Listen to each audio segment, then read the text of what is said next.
Há 1200 anos, uma próspera cidade desapareceu sob o Mediterrâneo para nunca mais ser vista. Incontáveis vidas se perderam, o equivalente a centenas de milhões de dólares foi destruído e toda uma população, todo um modo de vida, afundou-se para sempre nas profundezas do mar.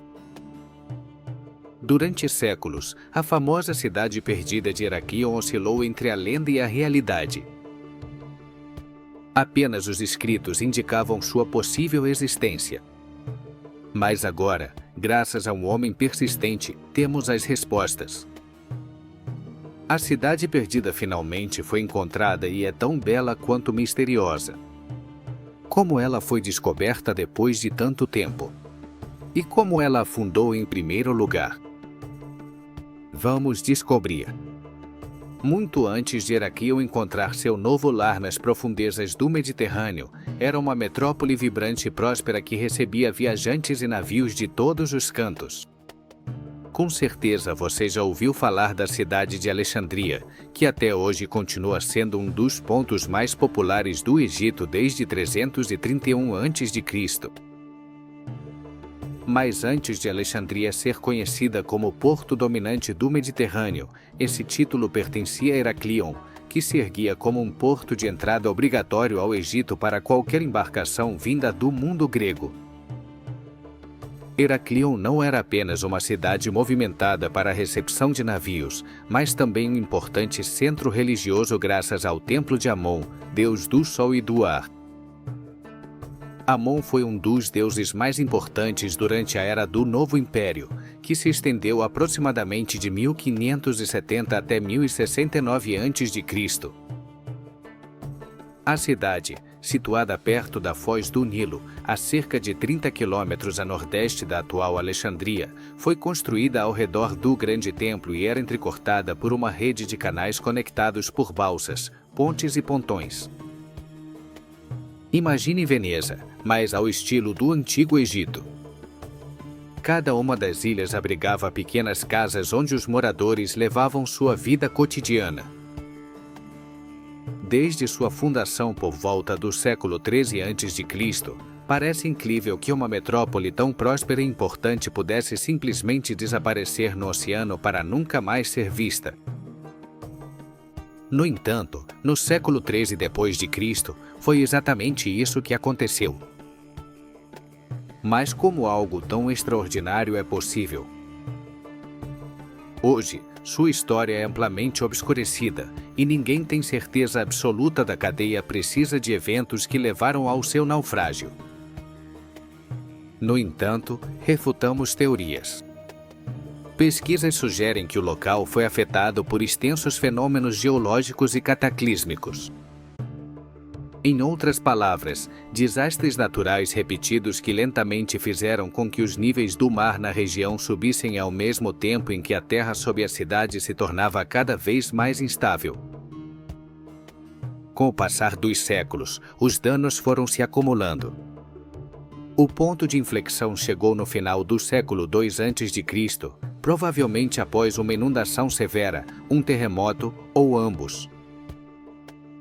Foi então que o solo sobre o qual se encontrava a ilha central de Heraklion sucumbiu à liquefação do solo. A argila dura se transformou em um líquido instável parecido com lama, e a série de edifícios, incluindo o grande templo, começou a desabar violentamente na água. Embora alguns moradores corajosos tenham escolhido permanecer na área até a época romana e árabe, ao final do século 13 d.C., os últimos vestígios da cidade já haviam sido engolidos pela natureza. Durante grande parte de 1200 anos, a famosa cidade perdida não foi mais do que uma lembrança e depois nada além de uma história. À medida que avançamos para o século XXI, cientistas e arqueólogos lutavam para distinguir a realidade dos contos de fadas. Mas então, um homem mudou tudo. Esse homem foi o arqueólogo francês Franck Godil, um enigma na indústria, frequentemente considerado o pioneiro da arqueologia marítima moderna. Frank, anteriormente assessor financeiro do Reino da Arábia Saudita e de vários outros governos, deu uma guinada completa em sua carreira na década de 1980, focando em sua verdadeira paixão da arqueologia subaquática. Ele fundou o Instituto Europeu de Arqueologia Subaquática em 1987, do qual continua sendo presidente.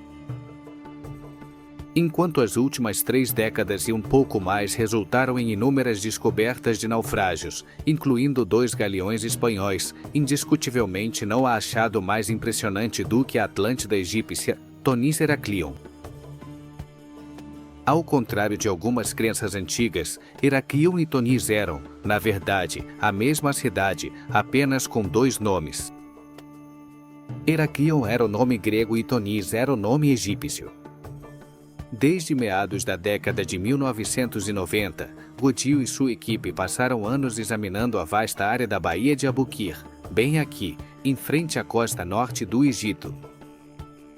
Então, a cerca de 6,5 km da costa de Alexandria, no ano 2000, Frank viu algo revolucionário.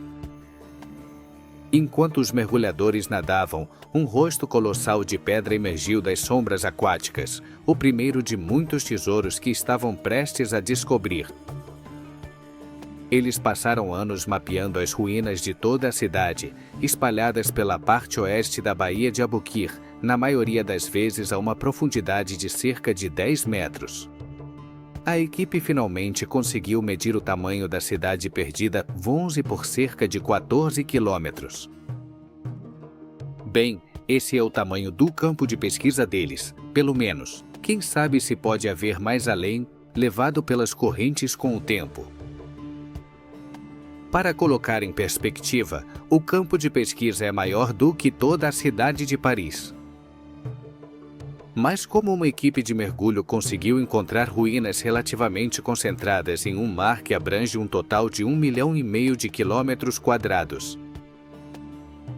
Em cooperação com o Conselho Supremo de Antiguidades do Egito, eles puderam utilizar o equipamento técnico mais sofisticado. Usando um dragador de água, que basicamente é um aspirador subaquático que suga a areia, a equipe de Frank criou grandes buracos quadrados ao redor de qualquer objeto recém-descoberto. Depois de criar um espaço para trabalhar, eles limparam cuidadosamente os artefatos usando, curiosamente, espátulas. Dragagens como esta não são opções baratas. Vez após vez, vimos como os custos disparam para centenas de milhões de dólares, dependendo do tamanho da operação. Por exemplo, o projeto de dragagem do Porto de Geraldton, na Austrália Ocidental, teve um custo total de 150 milhões de dólares, o que equivale aproximadamente a 33 dólares por metro. Além disso, Godil precisou contratar guindastes capazes de levantar 50 toneladas do fundo do mar, pagar mergulhadores, operar embarcações, armazenar artefatos e muito mais. No total, a expedição, que continua até hoje, pode facilmente ter custado centenas de milhões de dólares. Graças a essa expedição, Frank e sua equipe lançaram uma luz fundamental sobre a história e conseguiram encontrar uma série de artefatos impressionantes e quase inestimáveis. Entre as descobertas mais notáveis estão moedas de ouro e pesos feitos de bronze e pedra, lajes de pedra inscritas em grego antigo e egípcio antigo, os restos de mais de 64 navios, uma variedade de enormes estátuas de 30 metros, centenas de estatuetas menores representando deuses menores, inúmeros amuletos e talismãs religiosos e mais mumificações de calcário do que eles conseguiram contar. Individualmente, esses artefatos poderiam valer milhões para os museus, se não mais. A pesquisa arqueológica subaquática em Tonis Heraklion continua até hoje, e Godil declarou que apenas 5% da cidade foi descoberta. Imagine quantos outros objetos de milhões de dólares estão esperando para serem encontrados. O projeto de Godil não só entusiasmou as comunidades de mergulho, científicas e históricas, como também colocou o Egito ainda mais no centro das atenções do turismo. Embora o local de pesquisa esteja fora do alcance do público em geral, há muito mais para ver ao longo da costa egípcia, o que ajudou o país a aumentar sua receita com o turismo, que atingiu 12,57 bilhões de dólares em 2019. Isso não é exatamente surpreendente, já que, afinal de contas, o Egito é o lar de alguns dos monumentos antigos mais intrigantes de todo o mundo. Heracleion, a lendária cidade perdida, deixou de ser apenas um mito graças ao trabalho incansável de arqueólogos como Frank Godil. Esse porto crucial do Antigo Egito não era apenas um epicentro comercial e religioso, mas também um lembrete de como a história pode ser ao mesmo tempo frágil e poderosa diante das forças da natureza. Cada artefato recuperado nos conta uma parte de sua história e nos convida a imaginar o que ainda resta a ser descoberto sob as ondas. Que outros segredos aguardam nas profundezas? Deixe sua opinião nos comentários. Não se esqueça de deixar seu like e se inscrever para continuar explorando os mistérios mais fascinantes da história do Antigo Egito. Nos vemos no próximo vídeo.